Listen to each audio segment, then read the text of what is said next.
बच्चों की परवरिश के हवाले से टीन एज सबसे ज़्यादा क्रिटिकल है। यूँ तो हर फेज़ के अपने अपने चैलेंजेस होते हैं, लेकिन टीन एज के चैलेंजेस सबसे ज़्यादा होते हैं। बच्चों के अंदर हार्मोनल चेंजेस हो रही होती हैं, जिसकी वजह से बॉडी के अंदर केमिकल्स का सारा बैलेंस ख़राब हो जाता है। बच्चे बहुत ज़्यादा सेंसिटिव हो जाते हैं, बात बात पर गुस्सा आना शुरू हो जाता है, बहुत एग्रेसिव हो जाते हैं, हर बात पर इरिटेट हो जाते हैं। आप उन्हें समझाने की कोशिश करते हैं, उनको फ़ील होता है आप उन्हें जज करते हैं।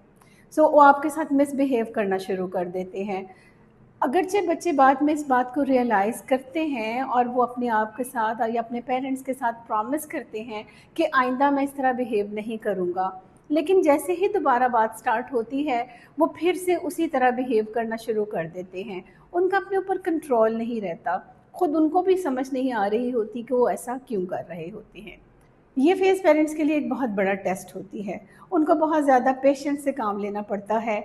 इसमें कोशिश करें बच्चों से सजेशन माँगे कि आप क्या चाहते हैं? आपके ख़्याल में कैसा होना चाहिए? फिर कुछ बातें मान लें और कुछ पर कहें कि यहाँ आपको कॉम्प्रोमाइज़ करना पड़ेगा।